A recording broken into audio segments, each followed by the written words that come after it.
Parveen खातोला Rajguru Navodaya classes में आप सभी का स्वागत करती हूँ। औसत जो हमारा टॉपिक चल रहा था, तो हमने उसके जितने भी पिछले वीडियो में चर्चाएं की थी उनके सवालों की, उनमें हमने सभी प्रकार के सवाल हल कर लिए थे। आज हम एग्जाम जो हमारा होने वाला है उसमें औसत से संबंधित कैसे कैसे प्रश्न आने वाले हैं या परीक्षा में छपने वाले हैं, उन महत्वपूर्ण प्रश्नों की हम यहाँ पर चर्चा करेंगे। तो आज हम ऐसे महत्वपूर्ण प्रश्न लेके आ रहे हैं जो एग्जाम की दृष्टि से 100% आपके लिए फायदेमंद होंगे और ऐसे ही सवाल परीक्षाओं में आएंगे जो हम पढ़ रहे हैं। हमने पहले जो वीडियो में जो भी प्रश्न पढ़े थे उससे संबंधित और भी ऐसे प्रश्न बना के लेके आए हैं जो एग्जाम में पूछे जा सकते हैं या आ भी सकते हैं, कोई नहीं कह सकता, आ भी सकते हैं, जो प्रश्न मैं आपको बताऊंगी। तो पहला प्रश्न है हमारा, देखिए, औसत यानी एवरेज से आने वाले जितने भी हमारे महत्वपूर्ण प्रश्न हैं, इंपॉर्टेंट क्वेश्चन है, उनकी हम यहाँ पर चर्चा करेंगे। और देखिए पहला प्रश्न है हमारा कि दो संख्याओं का औसत m है, दो में से एक संख्या n है तो दूसरी संख्या है, ठीक है। और उसके चार ऑप्शन भी है हमारे पास। ए ऑप्शन है 2m minus n, B option है 2n, सी ऑप्शन है 2m और डी ऑप्शन है m माइनस n। अब बहुत सारे बच्चे सोचेंगे कि औसत तो हमने संख्याओं से निकाला था, यानी हमने अचर से निकाला था, यहाँ पर चर संख्याएं आ गई है, m है, n है, अब कैसे निकाले? तो हमने ऐसा सवाल पहले वीडियो में कर लिया था। तो वहां पर क्या थे, हमारे अचर थे, यहाँ पर आ गए हमारे चर, तो कोई दिक्कत वाली बात नहीं है। यानी यहाँ पर एग्जामिनर पूछना चाहता है कि आप सवालों को हल कैसे करते हो, ये तरीका आपका यहाँ पर जानना चाह रहा है, ठीक है। तो जब भी मैंने आपको बताया था कि जब भी हमें औसत दिया होता है तो औसत से हम क्या निकालते हैं, योग निकालते हैं, ठीक है। तो यहाँ पर दो संख्याओं का औसत m दे रखा है, तो अब यहाँ पर इसको जब हम हल करेंगे तो हम क्या निकालते थे, योग। पूरा लिख के बता रही हूँ, आप चाहो तो डायरेक्ट भी कर सकते हैं, हमें समय की बचत करनी होती है तो आप जल्दी जल्दी भी इसको कर सकते हैं, लेकिन मैं आपको पूरा यहाँ पर खोल के बता रही हूँ, ठीक है। तो योग बराबर औसत गुणा में राशियों की संख्या, औसत गुणा में राशियों की संख्या, ठीक है। तो औसत कितना है हमारे m, गुणा में राशि कितनी है 2, तो 2 को m से गुणा किया तो क्या हो जाएगा 2m, यानी 2m बोले या 2m एक ही बात है, ठीक है। अब उनका योग हो गया। अब 2 में से एक संख्या तो हमें दे रखी है n, तो हम यहाँ लिख देंगे एक संख्या बराबर n है, तो दूसरी संख्या हम निकालनी है। तो दो संख्याओं के योग में से जब हम एक संख्या निकालेंगे तो दूसरी संख्या हमारे पास अपने आप आ जाएगी। तो यहाँ पर दूसरी संख्या हम निकालेंगे, तो दूसरी संख्या बराबर 2m minus n, 2m minus n, ये हमारे दूसरी संख्या आ जाएगी। तो बहुत ही सीधे तरीके से हम इसको कर सकते हैं। यानी यहाँ पर एग्जामिनर जानना चाहता है कि आपको औसत से योग निकालना आता है कि नहीं आता है, तो इस तरीके से उसने सवाल यहाँ पर डाला है। यानी आपके माइंड को जांच करना चाहता है कि आपने सवालों को हल करके देखा था या नहीं देखा था, कैसे किया था, वो आपका जानना यहाँ पर चाह रहा है। आप चाहे तो इसको इतना लंबा करने की जरूरत नहीं है कि दो संख्याओं को औसत m दे रखा है तो उनका योग हो जाएगा 2m, और 2m में से n घटा देंगे तो हमारे पास दूसरी संख्या आ जाएगी। तो समय से भी हम इसको कर सकते हैं, ठीक है।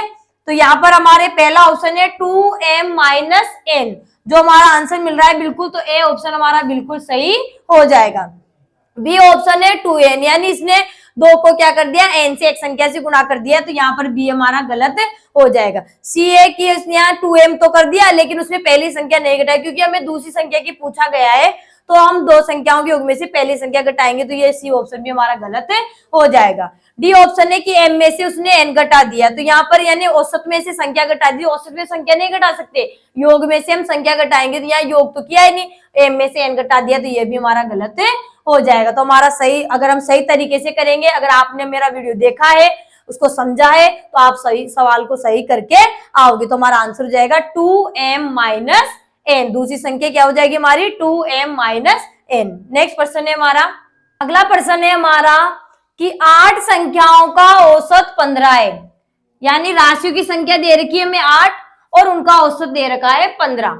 यदि प्रत्येक संख्या में से 3 घटा दिए जाएं तो नया औसत क्या होगा, ये हमसे पूछा है, ठीक है। चार ऑप्शन हमारे यहाँ दे रखा है, ए ऑप्शन है 10, बी ऑप्शन है 11, सी ऑप्शन है 12 और डी ऑप्शन है हमारे 15। ठीक है, चलिए तो अब यहाँ पर जब हमें औसत दिया होता है तो औसत से हम क्या करते हैं, योग निकाल लेते हैं। तो सबसे पहले तो हम यहाँ पर योग निकाल लेंगे, तो हम सूत्र लगाएंगे योग बराबर औसत गुणा में राशियों की संख्या। योग बराबर औसत गुणा में राशियों की संख्या। ठीक है, तो यहाँ पर औसत कितना है 15, गुणा में राशियों की संख्या है 8, तो 15 को 8 से गुणा किया तो 15 8 120। ठीक है, यानी 8 संख्याओं का योग आ गया हमारे पास 120। अब इसने कहा है कि प्रत्येक संख्या में से 3 घटा दिए जाए, तो प्रत्येक संख्या मतलब कितनी संख्या है हमारे पास, 8 संख्या है, प्रत्येक में से 3 घटा दो तो कितने कम हो गए हमारे, पहले तो योग आ रहा था 120, इसने कहा कि 3 घटा दिए जाए, उसके बाद नया वाला औसत आपको निकालना है। ठीक है, तो यहाँ प्रत्येक संख्या में से 3 घटाने पर, प्रत्येक संख्या में से 3 घटाने पर, तो संख्या है हमारी 8 है, तो 8 गुणा में 3 बराबर 24, यानी प्रत्येक संख्या में से 3 घटाने पर कितने आए हमारे पास, 24 आ गए। ठीक है, 24 कम हो गए, तो योग कितना था पहले 120, तो अब योग कितना हो जाएगा हमारे पास, तो योग बराबर, यहाँ 8 लिख सकते हैं, संख्या 8 है तो हम 8 भी लिख सकते हैं यहाँ पर कि 8 संख्याओं का योग कब होगा, जब ये 3 हमने प्रत्येक संख्या में से घटाए, तो 120 माइनस 24, 120 में 24 घटाएंगे तो 0 में 4 जाते 1 10, 10 में से 4 गए तो 6, यहाँ रह गए 1, 1 में से 2 जाते 11, 11 में से 2 गए तो 9, यानी 96 हो गए। यानी प्रत्येक संख्या में से 3 घटाने के बाद हमारा योग आ गया 96। अभी हमारा योग पहले कब था, जब हमने घटाया नहीं, तो हमने केवल औसत से यहाँ पर योग निकाला, तो 8 संख्याओं का योग आ गया हमारे पास 120। इसने कहा कि प्रत्येक संख्या में से 3 घटा दिए जाए, तो 8 संख्या थी, 8 में से 3 घटाएंगे तो 24 अंक कम हो गए हमारे, यानी 24 संख्या कम हो गए। तो पहले 120 थी, तो अब 8 संख्याओं का योग कितना हो गया, 96 रह गया। ठीक है, अब क्या कहा है कि नया औसत क्या है, तो अब नया औसत निकालेंगे, तो दोबारा औसत निकालेंगे क्योंकि योग बदल गया है ना अब हमारे, तो नया औसत बराबर, तो यहाँ पर औसत का सूत्र लगा देंगे, तो औसत का सूत्र है राशियों का योग, राशियों का योग बटा में राशियों की संख्या, राशियों का योग बटा में राशियों की संख्या। तो राशियों का योग कितना है हमारे पास 96, बटा में राशियों की संख्या कितनी है हमारी 8, 8 से का भाग लगाएंगे, कट रहे हैं 8 से, 8 एकम 8, 8 से 8 एकम 1 8, और यहाँ पर कितने बच गए 1, आगे उतारे 6 16 हो गए, 8 दूनी 16, तो हमारे पास नया औसत क्या आ गया 12, क्या आ गया हमारा नया औसत 12 आ गया। इस तरीके से हमने कर लिया। अब इसकी एक और बहुत ही गजब की ट्रिक है, यानी आपको कोई पेन पेंसिल आपको हाथ में लेने की भी जरूरत नहीं है, बिना पेन पेंसिल हाथ में लिए आप डायरेक्ट प्रश्न पढ़ते इसका जवाब दे सकते हैं।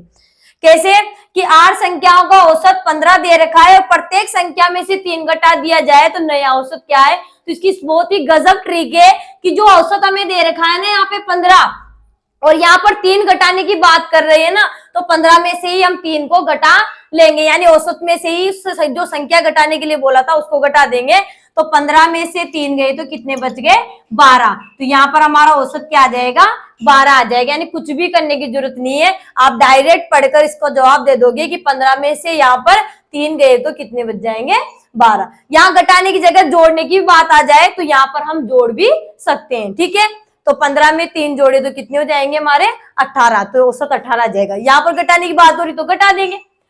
ठीक है, तो इस तरीके से हम डायरेक्ट भी इसको कर सकते हैं, और मैंने आपको हल करके भी पूरे तरीके से यहाँ पर बता दिया है। अब चलते हैं हमारे ऑप्शन पे। ए ऑप्शन है हमारा 10 जो बिल्कुल गलत हो जाएगा, बी ऑप्शन है हमारे 11 ये भी हमारे गलत हो जाएगा, और सी ऑप्शन है हमारे 12 जो बिल्कुल सही है, और डी ऑप्शन है हमारे 15 ये भी हमारे गलत हो जाएगा। तो हम तरीके से चलेंगे, अगर आप समझ के करोगे सवाल को तो सवाल गलत होने का सवाल ही नहीं उठता है। ठीक है, नेक्स्ट प्रश्न है हमारा, अगला प्रश्न है हमारा कि 18 के सभी अपवर्तकों का औसत क्या होगा। अब बहुत सारे देखते हैं कि अपवर्तक क्या आ गए, क्योंकि गणित में कभी कभी ऐसे शब्द भी आ जाते हैं जिनका हमें अर्थ मालूम नहीं होता है। ठीक है, लेकिन मैंने आपको सभी अर्थ बताए कि कभी कभी ऐसे भी पूछ सकता है। ठीक है, तो अपवर्तक का मतलब क्या होता है? अपवर्तक का मतलब होता है गुणनखंड, यानी 18 के सभी गुणनखंडों का औसत क्या होगा। तो यहाँ पर शब्द दे दिया अपवर्तक, तो कभी कभी गुणनखंड न देकर अपवर्तक भी दे सकता है, तो मैंने दोनों शब्द आपको बता दिए थे। और अपवर्तक किसे कहते हैं, कैसे निकालते हैं, ये हमने हमारा जो टॉपिक था लघुत्तम समापवर्तक और महत्तम समापवर्तक, उसमें बहुत अच्छे से इसको जाना था कि अपवर्तक किसे कहते हैं। ठीक है, अब जिनको अपवर्तक लिखना आता है या निकालना आता है वो तो कर लेंगे, और जिनको नहीं आता वो क्या करेंगे, फिर तो और कोई भी ऑप्शन लगा सकते हैं। ठीक है, तो हमने तो सारी चीजें जान ली, क्योंकि बेसिक चीजों में से भी प्रश्न पूछता है, तो बेसिक हमारा क्लियर होना बहुत ही जरूरी। इसलिए जब भी मैंने टॉपिक स्टार्ट किया है, टॉपिक की जब भी हमने तैयारी शुरू की थी, तो हमने उसका पूरा बेसिक निकाला था कि बेसिक क्या होता है, इन शब्द का मतलब क्या होता है, तब जाकर हम सवालों को हल करेंगे। ठीक है, एग्जाम में इतने बड़े क्वेश्चन नहीं आते कि उसको हल करने में आपको 10-20 मिनट लगे, इतने ऐसे क्वेश्चन आते हैं कि आप चुटकियों में उनको हल कर लो। ठीक है, लेकिन अगर आप पढ़ोगे नहीं तो आपको वो सवाल ही बहुत बड़े लगेंगे, बहुत कठिन आए, हमने तो पढ़ा ही नहीं। सवाल वही आएंगे जो हमने पढ़े हैं, केवल उनकी संख्या चेंज हो जाएगी और कुछ भी चेंज नहीं होगा, इसलिए आपको घबराने की कोई भी आवश्यकता नहीं है। ठीक है, तो यहाँ पर हम हल करेंगे, तो सबसे पहले हम 18 के अपवर्तक यहाँ लिख लेंगे। अपवर्तक का मतलब है गुणनखंड। ठीक है, तो 18 के गुणनखंड, गुणनखंड का मतलब होता है कि 18 में किन किन संख्याओं का भाग जाता है। तो 18, तो एक तो सभी का गुणनखंड होता है, तो एक का जाएगा, दो का जा रहा है 2 नाम 18, तीन का जा रहा है 3 छंग 18, ठीक है, 4 का नहीं जाता, 5 का भी नहीं जाता, 6 का जा रहा है 36 18, 6 के बाद 7 का नहीं जा रहा, 8 का भी नहीं जा रहा, 9 का जा रहा है 9 दूनी 18। अब 2 बार बोलने में 18 आ गए ना हमारे, 9 दूनी 18, तो 9 के बाद अब डायरेक्ट किसका जाएगा, 18 का ही भाग जाएगा। तो ये तो हो गए हमारे 18 के अपवर्तक यानी गुणनखंड, यानी अपवर्तक को मैंने गुणनखंड लिख दिया है ताकि आपको याद रहे कि अपवर्तक को ही गुणनखंड कहते हैं। ठीक है, अब ये गुणनखंड हो गए, अब हमें क्या निकालना है, इनका औसत निकालना है। तो औसत तो हम औसत का सूत्र लगा के निकालेंगे, औसत बराबर राशियों का योग बटा में राशियों की संख्या, राशियों का योग बटा में राशियों की संख्या। तो देखिए राशियां हमारे पास है 1 + 2 + 3 + 6 + 9 + 18। ठीक है, और राशियों की संख्या कितनी है, कितने गुणनखंड थे, 1 2 3 4 5 6। ठीक है, तो बटा में राशियों की संख्या क्या लिख देंगे, 6 लिख देंगे। ठीक है, अब जोड़ते हैं इनको, तो 1 में 2 जोड़े तो कितने हो गए, 3 हो गए। ठीक है, और 3 में 3 जोड़े तो कितने हो गए, 6 हो गए। ठीक है, और 6 में 6 जोड़े तो कितने हो गए, 12 हो गए। ठीक है, और 12 में 9 जोड़े तो कितने हो गए, 21 हो गए। कितने हो गए, 21 हो गए। ठीक है, और 21 में 18 जोड़ेंगे तो कितने हो जाएंगे, 39। कितने हो जाएंगे, 39। देखो 8 और 1 9 और 2 और 1 3, 39, और बटा में 6। अब काट लेंगे, ये कट रहे हैं तो 3 के पार से कट रहे हैं, क्योंकि 6 में 3 का भाग जाता है, 9 और 3 12 होते हैं अंकों का योग, तो 12 में 3 का जाएगा, इसका मतलब 3 से पूरी बार कट जाएगी। तो 3 से 3 दूनी 6, 3 से 3 एकम 3, 3 तिया 9, कितनी बार गए, 12 बार। ठीक है, अब 2 का भाग 13 में लगाएंगे तो नहीं जाता है, क्योंकि इसका इकाइकांक 3 है, तो 2 का नहीं जाता है, तो दशमलव में आ जाएगी, भिन्न में लिख सकते हैं, मिश्र भिन्न में बना सकते हैं। ठीक है, तो यहाँ पर हमारा आंसर अगर इसमें भिन्न में दिया होता, अनुचित भिन्न 13/2 है, तो हमने देखा कि हमारे सारे ऑप्शन क्या दे रखे हैं, तो पूर्ण संख्या में या दशमलव में, इसका मतलब भिन्न में तो हमारा आंसर नहीं है, तो हम इसको भाग लगाएंगे, आगे और बढ़ाएंगे। तो 2 से 2 एकम 2, 2 से 2 छकी 12, कितने शेषुल बच गए, 1। आगे भाग नहीं जाता है तो हम भाग को बढ़ाने के लिए क्या लगाते हैं, दशमलव, और दशमलव लगते हैं हमारे यहाँ लग जाएगा 0। 2 का भाग 10 में कितनी बार जाएगा, 5 बार, 2 पंजे 10, तो 6.5। हमारा आंसर क्या आ गया, 6.5, यानी 18 के सभी अपवर्तकों का औसत क्या आ गया हमारे, 6.5। अगर आपने यहाँ अपवर्तक लिखने में या गुणनखंड लिखने में एक भी गलती कर दी तो फिर आपका आंसर कुछ भी हो सकता है, इन ऑप्शनों में से कोई भी आ सकता है, ये ऑप्शन के अलावा भी आपके आंसर आ सकता है, तो आपको गुणनखंड सही से करने। और गुणनखंड का एक और तरीका मैं आपको बता दूं कि जब आप गुणनखंड निकालते हो ना, तो यहाँ पर उनकी जो जोड़े होते हैं, जोड़े बनते हैं। जोड़े कैसे बनते हैं, जैसे 1 का भाग 18 में 18 बार गया, यानी 18 एकम 18। ठीक है, और 2 का भाग 18 में कितनी बार गया, 9 बार, तो 2 नाम 18, एक जोड़ा ये बन गया। और 3 का भाग 18 में कितनी बार गया, 3 छंग 18, 36 18। 18 कम 18, 9 दूनी 18, 36 18, इधर करे तो 1 को 18, 1 का भाग 18 बार, 2 नाम 18, 3 6 18, यानी बराबर बन गए। और मान लो किसी संख्या में किसी का भाग उसी बार जाता है तो फिर उसको एक बार ही लिखते हैं, ठीक है। जैसे 36 के हम लिख रहे हैं तो 6 का भाग 6 छक्के 36 होते हैं ना, तो 6 6 2 बार आए तो 6 को हम एक बार लिख दें तो वो अलग हो जाएगा, ठीक है। लेकिन यहाँ पर सभी के अलग अलग आ रही है तो यहाँ पर जोड़े बन गए, 3 जोड़े बन गए, 3 इधर, यानी कितनी बार गया उसका उल्टा हम इधर लिख रहे हैं। तो यहाँ हमें पता चल गया कि हाँ इसके गुणनखंड यही होते हैं। ये एक तरीका है आपको गुणनखंड की हमारे सही है या गलत है, ठीक है। तो इस तरीके से हमारा आंसर आ गया 6.5। तो यहाँ पर अब हम ऑप्शन देखते हैं तो ए ऑप्शन है हमारे 6, जो हमारा क्या है गलत है, ठीक है। बी ऑप्शन है 6.5 जो हमारा बिल्कुल सही हो जाएगा। सी ऑप्शन है हमारा 6.2, तो यहाँ पे अगर संख्या थोड़ी गलत आ जाएगी तो यहाँ आंसर हमारे 6.2 भी आ सकते हैं, तो यहाँ पर ये सी भी हमारा ऑप्शन गलत हो जाएगा। और डी ऑप्शन है 7, ये भी हमारा गलत है हो जाएगा। सही ऑप्शन हो जाएगा हमारा बी नंबर 6.5। नेक्स्ट प्रश्न है हमारा, अगला प्रश्न है कि 6 के प्रथम 8 अपवर्तियों का औसत क्या होगा। अब यहाँ पर औसत तो हम निकाल लेंगे, लेकिन यहाँ पर नाम आया है अपवर्त्य। तो अपवर्त्य किसे कहते हैं, जैसे अभी हमने बताया था अपवर्त्य किसे कहते हैं, गुणनखंड को कहते हैं। तो अपवर्त्य किसे कहते हैं ये भी हमने पढ़ लिया था पहले, हमारी जो प्रश्नावली थी लसप और मसप वाली, वहां हमने पढ़ा था अपवर्त्य किसे कहते हैं, अपवर्त्य कैसे निकाला जाता है, अपवर्त्य की क्या क्या जो नियम होते हैं वो भी हमने वहां पर पढ़ लिए थे। तो यहाँ अपवर्त्य का मतलब होता है गुणज। क्या होता है, गुणज, यानी 6 के प्रथम 8 गुणजों का औसत क्या होगा ये हमें यहाँ पर निकालना है। तो हम स्क्रॉल करेंगे तो गुणजों का औसत निकालना का हमारे पास सूत्र होता है, ये हमने पहले के जो वीडियो थे वहां पर सीख लिया था। तो यहाँ पर हम लिखेंगे के प्रथम n गुणजों का औसत। के प्रथम n गुणजों का क्यों लिखा मैंने यहाँ पर, क्योंकि के क्या है वो संख्या है और n क्या है वहां पर गुणजों की संख्या की कितने गुणज हम निकाल रहे हैं और किस संख्या की निकाल रहे हैं। तो के प्रथम n गुणजों का औसत निकालने का सूत्र होता है के ब्रैकेट n प्लस 1 ब्रैकेट बंद बटा में 2, ठीक है। तो यहाँ पर हम के कौन सी संख्या है, के क्या मानेंगे यहाँ पर संख्या, किस संख्या के हम गुणन निकाल रहे हैं, तो किसके निकाल रहे हैं 6 के, तो के की जगह रखेंगे 6। ब्रैकेट n क्या है यहाँ पर संख्या, पदों की संख्या, कितने पद निकाल रहे हैं 8 गुणज निकाल रहे हैं, तो यहाँ n की जगह 8 प्लस 1 ब्रैकेट बंद बटा में 2। आगे हल करेंगे तो 6, ब्रैकेट के बाहर कोई निशान नहीं है तो किसका निशान होता है गुणा का, और ब्रैकेट जब हल करेंगे तो ब्रैकेट में 8 में 1 जोड़ना है तो कितने हो गए 9 और बटा में 2, ठीक है। अब ये कट रहे हैं तो काट लेंगे इनको, 2 से कट रहे हैं, 2 एकम 2, 2 तिया 6 और 3 को 9 से गुणा करेंगे तो 9 ती 27, क्या जाएंगे 27, यानी 6 के प्रथम 8 गुणजों का औसत क्या आया हमारे पास 27 आ गया। तो बहुत ही अच्छे तरीके से हम स्क्रॉल करेंगे, बस आपको मालूम होना चाहिए कि अपवर्त्य किसे कहते हैं। तो अपवर्त्य किसे कहते हैं, गुणज को ही हम अपवर्त्य कहते हैं, क्योंकि आपको गुणजों का औसत तो पता था लेकिन वहां अपवर्त्य शब्द नहीं था, तो अपवर्त्य को ही गुणज कहते हैं, ये हमने पहले ही पढ़ लिया था। तो वहां पर शब्द चेंज करके भी अपने को दे सकते हैं, ठीक है। तो शब्दों का अर्थ हमें मालूम होना चाहिए, ठीक है। तो ए ऑप्शन है हमारे 27 जो बिल्कुल सही हो जाएगा, बी ऑप्शन है 28 ये गलत हो जाएगा, सी ऑप्शन है 36 ये भी हमारे गलत हो जाएगा और डी ऑप्शन है 54 ये भी हमारे गलत हो जाएगा। नेक्स्ट प्रश्न है हमारा, अगला प्रश्न है हमारा 12 से 40 तक सम संख्याओं का औसत क्या होगा। 12 से 40 तक, तो सम संख्याओं का औसत निकालने का सूत्र तो हमने पढ़ा था, लेकिन वो संख्याएं कहां से शुरू होनी चाहिए थी 1 से, यानी शुरुआत से उनकी होनी चाहिए थी, या फिर क्या होनी चाहिए थी प्रथम आना चाहिए था, वहां पे क्या लिखा आना चाहिए था प्रथम लिखा आना चाहिए था। तो यहाँ प्रथम से तो शुरू नहीं हो रही, डायरेक्ट कहां से शुरू हो रही है 12 से 40 की पूछ लिए, प्रथम से नहीं पूछा, जहां से उनकी शुरुआत होती है वहां से हमें नहीं पूछा है। तो हमारे जो सूत्र हमने पढ़ा था n प्लस 1 वो सूत्र हमारा यहाँ पर नहीं लगेगा।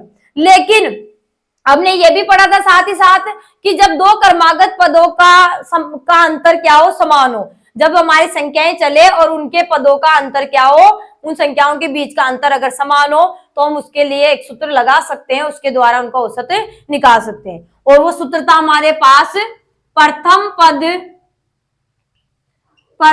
पद प्लस अंतिम पद बटा में 2। उसके लिए हम ये सूत्र लगा सकते हैं, चाहे वो सम संख्या हो, जैसे विषम है, विषम में भी अंतर 2 का आता है, ठीक है ना। तो यहाँ पर जिनका अंतर हमारे समान हो, कोई भी संख्याएं आ जाए लगातार जिनका अंतर क्या हो समान हो, तब हम उसका औसत निकालने के लिए ये सूत्र लगा, चाहे वो संख्या कहीं से भी स्टार्ट हो रही हो, कहीं से भी शुरुआत उनकी हो रही हो, ए प्रथम से शुरू नहीं हो, कहीं से भी हो, तब हम ये सूत्र लगा सकते हैं। अब यहाँ पर सम की बात कर रहे हैं तो प्रथम पद देखिए, इसका 12 से 40 पूछा है तो 12 हमारे सम है तो 12 को ही लिखेंगे। अगर 12 नहीं होती, ठीक है, और 11 से 40 बोलते हैं तो फिर हम 11 न लिखकर भी 12 ही लिखते हैं, क्योंकि 11 के बाद सम संख्या कौन सी आती है, 12, तो वहां से हम लिखते हैं। ठीक है, तो कोई दिक्कत वाली बात नहीं है। अगर ऐसे आ जाए तो कंफ्यूज नहीं होना है कि ये तो संख्या हमारी 11 से हो रही है तो विषम से स्टार्ट हो रही है तो हम कैसे निकालें। तो 11 के बाद सम संख्या कौन सी आती है, 12, तो फिर वहां भी हम 12 ही लिखेंगे। और यहाँ पर तो हमारी पहली संख्या 12 से बोल रहा है ना, तो 12 ही हमारी सम है, इसलिए प्रथम पद क्या आ जाएगा 12 प्लस अंतिम पद 40 है, और 40 भी क्या है हमारी एक सम संख्या है, तो अंतिम पद पे क्या लिख देंगे 40 और बटा में 2। ठीक है, जोड़ लेंगे, 40 में 12 जोड़ेंगे तो कितने हो जाएंगे 52, कितने हो जाएंगे 52 और बटा में 2। ठीक है, इकाई का अंक 2 है तो 2 से कट जाएगी, यहाँ पर 2 एकम 2, 2 से 2 दूनी 4, 1 बच गया, 2 छकी 12, तो कितना आ गया हमारा आंसर 26। क्या आ जाएगा आंसर 26, यानी 12 से 40 तक सम संख्याओं का औसत क्या होगा, तो क्या होगा हमारे 26 होगा। तो ए ऑप्शन है हमारे 21 जो गलत हो जाएगा, बी ऑप्शन है 20 ये भी हमारे गलत हो जाएगा, सी ऑप्शन है 7 वो भी हमारे गलत हो जाएगा, और डी ऑप्शन है हमारे 26 ये हमारा बिल्कुल सही हो जाएगा। इस तरीके से हम इसको कर सकते हैं। ठीक है, नेक्स्ट क्वेश्चन है हमारा, क्वेश्चन है हमारा 5 क्रमागत संख्याओं का औसत 40 है। अब वो संख्या कौन सी है, लेकिन क्रमागत है। क्रमागत का मतलब है कि लगातार चल रही है। ठीक है, लगातार चल रही है, उनके बीच किसी का भी अंतर नहीं है, यानी लगातार चल रही हो। ठीक है, क्रमागत है। ठीक है, इनमें सबसे बड़ी संख्या कौन सी है, उन संख्याओं में बताना है आपको कि सबसे बड़ी संख्या कौन सी, और संख्या कौन सी है, क्रमागत है, यानी लगातार चलने वाली है। ठीक है, और उनका औसत क्या दे रखा है हमें 40, तो हमारे पास संख्या नहीं है तो हम यहाँ पर संख्याएं मान लेंगे। तो हम संख्या मानेंगे कि माना की संख्याएं बराबर है, माना की संख्याएं हैं बराबर, क्या संख्या है 5 संख्याएं मानी क्रमागत, तो हम मान लेंगे कि एक तो क्या है x है। ठीक है, दूसरी मान लेंगे कि एक x प्लस 1 है, और तीसरी x प्लस 2, और चौथी है हमारे पास x प्लस 3, और पांचवी हमारे पास x प्लस 4। ये हमारी क्या हो गई 5 संख्या हो गई लगातार। ठीक है, क्रमागत 5 संख्या हो गई, x plus 1, x plus 2, x plus 3, x plus 4, और उनका क्या दे रखा है औसत 40 दे रखा है। तो औसत दे रखा है तो हम यहाँ औसत का सूत्र लगाकर इसको हल करेंगे। तो औसत बराबर राशियों का योग बटा में राशियों की संख्या, राशियों का योग बटा में राशियों की संख्या। तो औसत कितना दे रखा है हमारे 40 लिख देंगे बराबर में राशियों का योग, तो राशियां हमने मान ली यहाँ पर, तो राशियों का योग करना है तो x, दूसरी हमारी x प्लस 1 प्लस तीसरी है x प्लस 2 प्लस चौथी है x प्लस 3 प्लस पांचवी है x प्लस 4, और बटा में राशि की संख्या है हमारे 5। ठीक है, आगे हल करेंगे तो ये 5 भाग में, जब इसका पक्षांतर करेंगे तो भाग की कोई चीज जब हम पक्षांतर करते हैं तो किसी में बदल जाती है गुणा में, तो 40 गुणा में 5 बराबर, और यहाँ पर हम x है 2x 3x 4x और 5x, x को जोड़ेंगे तो कितने हो गए x, तो 5x हो गए। संख्या को जोड़ेंगे तो 1 में 2 जोड़े तो 3, 3 में 3 जोड़े तो 6, और 6 में 4 जोड़े तो 10।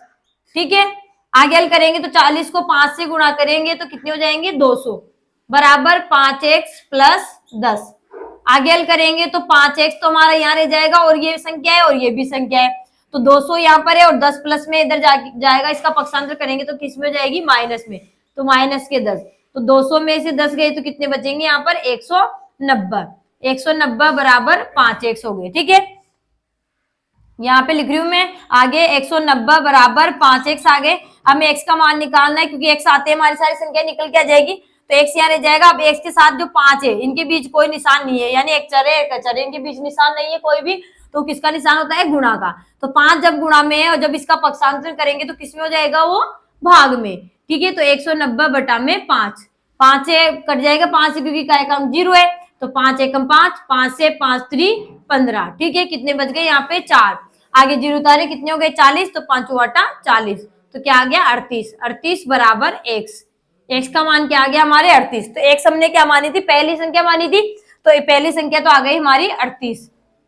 ठीक है, दूसरी संख्या मानते हमने x प्लस 1, तो 38 में 1 जोड़े तो कितने हो जाएंगे, 38 प्लस 1 बराबर क्या हो जाएंगे, 39। ठीक है, तीसरी संख्या हमने मानती x प्लस 2, तो x का मान हमारे 38 आ गया, तो 38 में 2 जोड़े तो कितने हो गए, 40। तीसरी संख्या हमारी देखो, पहली संख्या 38, दूसरी 39, तीसरी 40, और चौथी संख्या x प्लस 3 मानती, x का मान आ गया 38, 38 में 3 जोड़े तो कितने हो गए, 41। तो चौथी संख्या हो गई हमारी 41। और पांचवी संख्या हमने मानी थी x प्लस 4, तो x का मान 38, और 38 में 4 जोड़े तो कितने हो जाएंगे, 42। तो पांचवी संख्या हो गई हमारी 42। और लगातार एक क्रमागत के लिए बोला था, क्रमागत है 38, 39, 40, 41, 42, ये हमारी पांचों संख्याएं हो गई। ठीक है, हमसे पूछा था कि इनमें सबसे बड़ी संख्या कौन सी है, तो 38, 39, 40, 41, 42, तो इनमें सबसे बड़ी संख्या कौन सी है, 42 है। कौन सी है, 42। तो हम लिख देंगे सबसे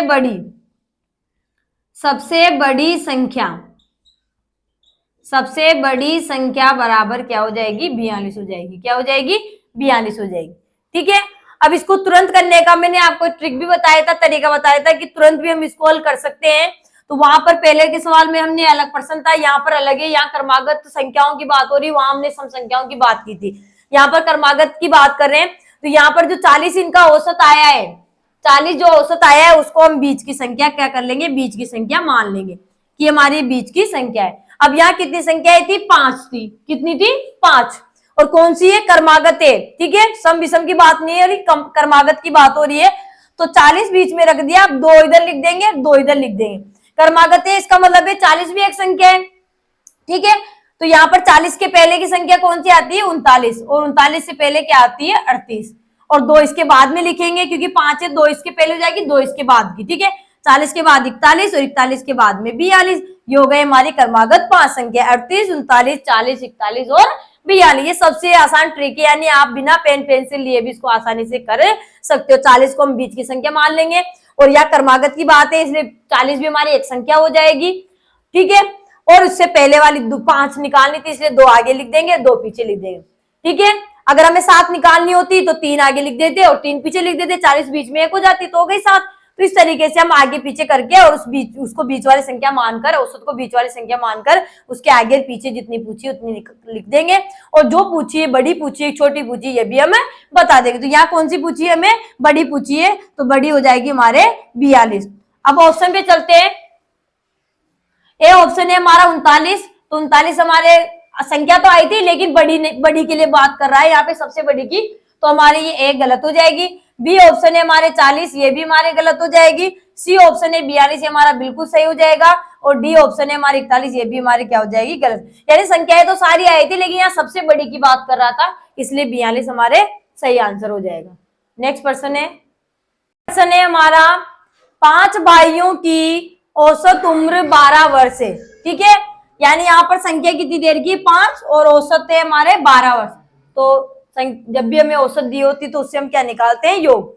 यदि पिता की उम्र जोड़ दी जाए तो औसत उम्र 6 वर्ष की वृद्धि हो जाती है। औसत उम्र में क्या हो जाती है, 6 वर्ष की वृद्धि हो जाती है। तो 2 वर्ष के बाद पिता की उम्र क्या होगी ये हमसे पूछा है। ठीक है, तो पहले तो हम पिता की आयु निकालेंगे, और 2 वर्ष बाद पिता की आयु क्या होगी ये हमें बताना है। ठीक है, तो यहाँ पर हम इसको हल करेंगे। तो सबसे पहले 5 भाइयों की आयु का योग निकालेंगे। तो योग निकालने का सूत्र क्या होता है, योग बराबर औसत गुणा में राशियों की संख्या। तो देखिए औसत कितना दे रखा है हमारे, 12, राशियां कितनी है, 5, तो 12 को 5 से गुणा किया तो 12 पंजे 60, 12 पंजे 60 वर्ष हो गए। ठीक है, अब यहाँ क्या बोल रहा है, पिता की उम्र जोड़ दी जाए, तो यहाँ दोबारा फिर योग निकालेंगे जब पिता की उम्र शामिल कर ली जाएगी। तो योग बराबर औसत गुणा में राशियों की संख्या। तो औसत कितना हो जाएगा, पिता की उम्र जोड़ते हैं, औसत उम्र में 6 वर्ष की वृद्धि हो रही है। 6 यानी पहले 12 था, अब 6 और बढ़ गया, तो 12 में 6 जोड़ते कितने होते हैं, 18, तो औसत तो हो गया हमारे 18। और राशियों की संख्या पहले 5 थी, और एक पिता की आयु भी शामिल कर रहे हैं, तो पिता एक और मिला देंगे तो 5 में तो कितने हो जाएंगे, 6, तो 18 को 6 से गुणा किया तो 18 छिकी 108, तो 108 वर्ष उनकी आयु का योग हो जाएगा। ठीक है, अब ये 6 की था और ये 5 का था, यानी 6 के योग में से जब हम 5 के योग को घटा लेंगे तो एक का योग हमारे पास आ जाएगा, यानी एक का हमारे पास आ जाएगा। एक कौन है? वो पिता है। ठीक है, तो यहाँ लिख देंगे पिता की आयु, पिता की आयु बराबर 108 माइनस 60, घटाएंगे तो 8 के 8 हो जाएंगे और 0 में 6 जाते 10, 10 में से 6 गए तो 4, यानी क्या हो गया? 48 वर्ष। क्या हो गया? 48 वर्ष, यानी पिता की आयु क्या हो गई? 48 वर्ष आ गई। अब हमें क्या कहा गया था कि 2 वर्ष के बाद बतानी है, 2 वर्ष के बाद पिता की उम्र क्या होगी। तो अभी के टाइम में पिता की आयु 48 वर्ष आई है, तो 2 वर्ष बाद पिता की आयु क्या होगी? तो 2 वर्ष बाद पिता की आयु बराबर, तो 48 प्लस 2 बराबर 50 वर्ष। क्या हो जाएगी? 50 वर्ष। 2 वर्ष के बाद में पिता की आयु क्या हो जाएगी? 50 वर्ष हो जाएगी। तो हमारा आंसर आ जाएगा 50 वर्ष। तो हमारा ए ऑप्शन है 48 वर्ष। तो 48 वर्ष तो हमारी आयु अभी की आई थी, लेकिन 2 वर्ष बाद की पूछी हमसे, तो 2 वर्ष के बाद तो बढ़ जाएगी ना उम्र। तो यहाँ पर 48 हमारा गलत हो जाएगा, ए ऑप्शन। बी ऑप्शन है 50 वर्ष, वो हमारा बिल्कुल सही हो जाएगा। सी ऑप्शन है 55 वर्ष, ये भी गलत हो जाएगा। और डी ऑप्शन है 52, ये भी हमारे गलत हो जाएगा। हमारा सही आंसर हो जाएगा बी ऑप्शन, यानी 50 वर्ष। ठीक है, नेक्स्ट क्वेश्चन है हमारा, क्वेश्चन है 6 लड़कों की औसत आयु 22 वर्ष है। संख्या दे रखी 6 और औसत आयु दे रखी 22 वर्ष। ठीक है, 12 वर्षीय एक लड़का चला गया, यानी जो 6 लड़के थे उनमें से 12 वर्ष जिसकी आयु थी उस बच्चे की, वो लड़का उनमें से चला गया। ठीक है, तो शेष 5 लड़कों की औसत आयु आपको निकालनी है। जो बचे हुए है ना 5, उनकी औसत आयु निकालनी, क्योंकि पहले की तो हमें 6 की दे रखी है, लेकिन जब वो लड़का चला गया 12 वर्ष का, जो उनमें शामिल था 6 में, वो चला गया, तो उसके बाद में जो बचे हुए 5 लड़के हैं उनकी औसत आयु क्या होगी, ये हमें निकालना है। ठीक है, तो यहां पर हम हल करते हैं इसको। तो यहां पर अब औसत आयु दे रखी है और हमें संख्या दे रखी, इसलिए हम क्या निकाल लेंगे? योग। तो योग बराबर औसत गुणा में राशियों की संख्या। ठीक है, तो औसत कितना दे रखा है? 22, गुणा में राशियों की संख्या कितनी दे रखी है? 6। तो 22 को 6 से गुणा करेंगे तो 22 छिकी 132। ठीक है, 132 वर्ष हो जाएगा। ठीक है, ये तो 6 लड़कों की आयु का योग है। अब 12 वर्षीय एक लड़का चला गया। ठीक है, लड़का चला गया, इसका मतलब 5 बच्चे रह गए, तो 5 बच्चे यानी 5 लड़के रह गए, तो उनकी आयु का योग क्या होगा? तो 5 लड़कों की आयु का योग, 5 लड़कों की आयु का योग बराबर, तो 132 में से हम 12 वर्ष को घटा लेंगे, क्योंकि 12 वर्ष वाला लड़का चला गया ना, तो उसको घटा लेंगे। तो यहाँ पर 2 में से 2 गए 0, 3 में से 1 गए तो 2, और यहाँ पर 1। ठीक है, तो 120 वर्ष हो गई। ठीक है, 120 वर्ष ही रह गए, क्योंकि 132 थी पहले 6 की, लेकिन एक लड़का चला गया जिसकी आयु क्या थी? 12 वर्ष थी। तो योग में से हमने 12 घटा लिए, तो 5 लड़कों की आयु का योग आ गया। अब मैं शेष 5 लड़कों की आयु का योग नहीं पूछा, यहाँ पे उनका औसत पूछा है। तो यहाँ पर औसत पूछा है तो हम औसत निकाल देंगे। तो औसत का सूत्र क्या होता है? औसत बराबर राशियों का योग बटा में राशियों की संख्या, राशियों की संख्या। तो राशियों का योग हमारे पास कितना है? 5 लड़कों की आयु का योग 120 है, तो 120 बटा में राशियों की संख्या कितनी है हमारे? 5, तो बटा में 5, 5 से कट जाएगा, एक अंक 0 है, तो 5 एकम 5, 5 से 5 दूनी 10, कितने बच गए? 2, आगे 0 उतारे, कितने हो गए? 20, 5 चौक 20, तो कितना आ गया? 24 वर्ष। क्या आ गया? 24 वर्ष। यानी 5 लड़कों की आयु का औसत कितना आ गया? हमारे शेष जो 5 लड़के बचे थे उनकी आयु का औसत क्या आ गया हमारे पास? 24 वर्ष आ गया। तो हमारा ए ऑप्शन है 27 वर्ष, तो ये गलत हो जाएगा। बी ऑप्शन है 23 वर्ष, तो ये भी गलत हो जाएगा। सी ऑप्शन है हमारे 24 वर्ष, जो बिल्कुल सही हो जाएगा। और डी ऑप्शन है 18 वर्ष, ये भी हमारे गलत हो जाएगा। नेक्स्ट प्रश्न है हमारा, अगला प्रश्न है 7 वर्ष पहले पति एवं पत्नी की औसत आयु 25 वर्ष थी। ठीक है, अब पति पत्नी एक बच्चा की औसत आयु 22 वर्ष है, बच्चे की आयु कितनी है ये हमें बताना है। तो यहाँ पर आप 7 देखकर 7 से गुणा मत कर देना, ये 7 वर्ष पहले की बात हो रही है कि 7 वर्ष पहले पति और पत्नी थी, उनकी आयु औसत आयु थी 25 वर्ष। तो 7 वर्ष पहले की हम निकाल लेते कि उनकी आयु का योग कितना था, क्योंकि औसत से तो हम क्या निकालते हैं? योग ही निकालते हैं। ठीक है, तो योग बराबर औसत गुणा में राशियों की संख्या।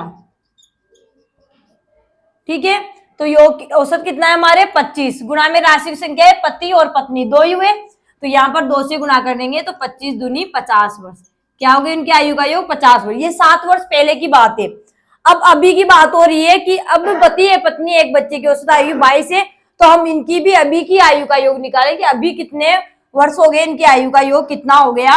तो अब मतलब अब भी कह सकते हैं और वर्तमान। ठीक है, अब या वर्तमान में पति और पत्नी की आयु का योग, तो 50 तो पहले था, अब की बोल रहा है 7 वर्ष पहले की निकाले यानी 7 वर्ष बाद की निकालेंगे, तो पत्नी के भी 7 साल बढ़ जाएंगे और पति में भी 7 यानी 7 दूनी 14 वर्ष बढ़ जाएंगे। ठीक है, तो यहाँ पर क्या जोड़ देंगे हम प्लस 14 वर्ष जोड़ देंगे। ठीक है, तो 4 6 64 वर्ष हो गए, यानी अभी पति और पत्नी की आयु का योग क्या हो गया 64 वर्ष हो गया। और अभी पति पत्नी और बच्चा भी है। ठीक है, 7 वर्ष बाद की बात कर रहे हैं, तो बच्चा भी है, उनकी आयु का औसत आयु क्या है अपनी 22 वर्ष है। ठीक है, तो उनका भी योग निकाल लेंगे। तो योग बराबर औसत गुणा में राशियों की संख्या, औसत गुणा में राशियों की संख्या। ठीक है, तो औसत कितना है अब उनका 22 है, और राशियां पहले 2 थी, पति पत्नी थी, अब बच्चा भी हो गया, तो पति पत्नी और बच्चा 3 हो गए, तो 3 से हम गुणा कर देंगे, राशियों की संख्या 3 हो जाएगी। तो 22 को 3 से गुणा किया तो 22 तिया 66 वर्ष, क्या हो जाएगा 66 वर्ष। ठीक है, तो 3 की आयु के योग में से यानी पति पत्नी और बच्चे की आयु में से पति और पत्नी की आयु को घटा देंगे तो बच्चे की आयु आ जाएगी। तो यहाँ पर हम निकालेंगे बच्चे की आयु, बच्चे की आयु बराबर 66 माइनस 64, 66 माइनस 64 बराबर 2 वर्ष, यानी अभी बच्चे की आयु कितनी है 2 वर्ष है। बच्चे की आयु कितनी है 2 वर्ष, बच्चे की आयु कितनी है, तो हमारा आंसर आ जाएगा 2 वर्ष। ए ऑप्शन है हमारे 2 वर्ष जो बिल्कुल सही हो जाएगा, बी ऑप्शन है 5 वर्ष ये गलत हो जाएगा, सी ऑप्शन है 3 वर्ष ये भी गलत हो जाएगा, डी ऑप्शन है हमारे 1 वर्ष ये भी हमारे गलत हो जाएगा। तो पर्सन को सही समझना है कि पर्सन में बात कब की हो रही है। तो यहाँ पर्सन में 7 वर्ष पहले की औसत दे रखा था, तो 7 वर्ष पहले उनका आयु का योग 50 ही था, लेकिन अब अभी की बात हो रही कि अब पति पत्नी बच्चे की औसत आयु 22 हो गई, यानी अब अगर हम अब से निकाले तो फिर अब पति और पत्नी की आयु का योग ज्यादा होगा। 7 वर्ष पहले तो ये था 50, तो 7 वर्ष के बाद की बात करें, अभी की प्रेजेंट टाइम की बात करें तो 7 वर्ष तो पत्नी की आयु में बढ़ जाएंगे और 7 वर्ष ही पति की आयु में, यानी 14 वर्ष की बढ़ोतरी हो जाएगी। तो 50 14 जोड़ते हैं 64 वर्ष हो गए उनकी आयु का योग अभी। ठीक है, अब पति पत्नी और बच्चे का दे रखा था, तो तीनों का योग में दे रखा था, औसत दे रखा था, तो हमने योग निकाल लिया 66 वर्ष आ गया। तो यहाँ पर तीनों में से पति पत्नी की आयु को घटा देंगे तो बच्चे की आयु हमारे पास आ जाएगी। इस तरीके से इसको समझकर हल करना है। नेक्स्ट प्रश्न है हमारा, 8 टीवी व 7 रेडियो का मूल्य 27,350 है। यदि एक रेडियो का औसत मूल्य 250 रुपए है तो बताओ एक टीवी का औसत मूल्य क्या होगा। यानी 8 टीवी और 7 रेडियो कितने के आते हैं 27,350 के आते हैं। उनमें से एक रेडियो का औसत मूल्य में 250 दे रखा है, तो एक टीवी का हमें यहाँ पर पूछा है। ठीक है, तो एक रेडियो का जब हमें दे रखा है तो 7 रेडियो का हम निकाल सकते हैं।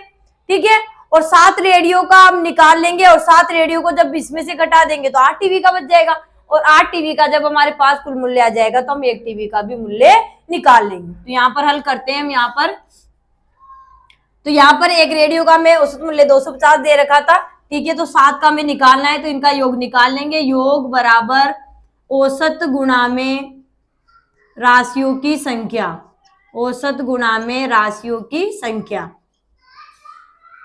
तो औसत है हमारे पास 250 और राशियों की संख्या कितनी है 7 रेडियो है। ठीक है, तो यहाँ पर 7 से गुणा कर देंगे, तो 7 को 0 से गुणा किया 0, 7 पंजे 35 के 5 हासिल के 3, 7 दूनी 14, 14 में 3 जोड़े तो 17, तो 1,750 रुपये आ गए हमारे 7 रेडियो का कुल मूल्य आ गया। ठीक है, तो अब 8 टीवी का मूल्य हमें निकालना है, तो 8 टीवी का मूल्य, 8 टीवी का कुल मूल्य बराबर क्या हो जाएगा, तो दोनों का मिलाकर 8 टीवी 7 रेडियो का मिलाकर 27,350 था, तो 27,350 में से हम 7 रेडियो का मूल्य घटा देंगे। ये 7 रेडियो का मूल्य कितना आ गया? 1,750। घटाएंगे, 0 में से 0 गए 0, 5 में से 5 गए तो 0, 3 में 7 जाते एक उधार लिए, 13 में 7 गए तो 6 बच जाएंगे, यहाँ रह गए 6, 6 में से 1 गए तो कितने बच जाएंगे? 5, और यहाँ पर कितने रह जाएंगे? 2। ठीक है, यानी 25,600 आ गया। 25,600 क्या आ गया हमारे पास? 8 टीवियों का कुल मूल्य आ गया। अब हमें कुल मूल्य नहीं पूछा, एक टीवी का औसत मूल्य पूछा है। तो एक टीवी का औसत मूल्य निकालना है, तो औसत बराबर राशियों का योग बटा में राशियों की संख्या, राशियों का योग बटा में राशियों की संख्या। तो देखिए राशियों का योग कितना है हमारे? 25,600 बटा में राशियों की संख्या कितनी है? कितनी टीवियों का था यहाँ पे? कुल मूल्य 8, तो राशि की संख्या आ गई हमारे 8।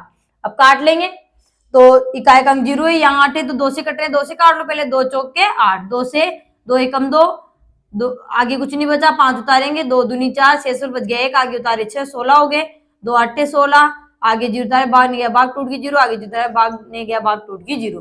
फिर 2 से कट रहे हैं, 2 से काट लेंगे, 2 दूनी 4, 2 से काटेंगे तो 2 छिकी 12, आगे 0 बच गए, आगे उतारे 8, 2 चौके 8, 6 बच गए 0, आगे 0 उतारे भाग नहीं गया भाग टूट गई 0, 0 उतारे भाग नहीं गया भाग टूट गई 0। फिर 2 से कट रहे, 2 एकम 2, 2 से 2 तिया 6, 2 दूनी 4, 0 भाग गया भाग टूट गई 0, भाग टूट गई 0। तो क्या आ जाएगा? 3,200 रुपये। क्या आ जाएगा? 3,200 रुपये। तो एक टीवी का औसत मूल्य क्या आ जाएगा हमारे यहाँ पर? 3,200 रुपये। ठीक है, क्योंकि हमें 8 टीवी और 7 रेडियो का एक साथ ही दे रखा था कुल मूल्य, लेकिन हमें यहाँ एक रेडियो का औसत मूल्य दिया, इसलिए एक रेडियो के मूल्य से हमने 7 रेडियो का निकाल लिया, और 7 रेडियो के मूल्य को जब पूरे मूल्य में से घटा दिया तो 8 टीवी का आ गया, और 8 टीवी का जब कुल मूल्य आ गया तो हमने एक टीवी का औसत मूल्य भी निकाल लिया। तो औसत का सूत्र लगा के हम कर सकते हैं। तो एक टीवी का मूल्य आ गया हमारे 3,200 रुपए। एक टीवी का औसत मूल्य कितना आ गया? 3,200 रुपए। तो ए ऑप्शन है हमारे 3,000 जो गलत हो जाएगा, बी ऑप्शन है हमारे 2,900, ये भी गलत हो जाएगा, सी ऑप्शन है हमारे 1,750, तो ये भी गलत हो जाएगा, और डी ऑप्शन है हमारे 3,200, ये हमारा बिल्कुल सही आंसर हो जाएगा। तो ये हमारे महत्वपूर्ण प्रश्न थे जो हमने हल किए हैं।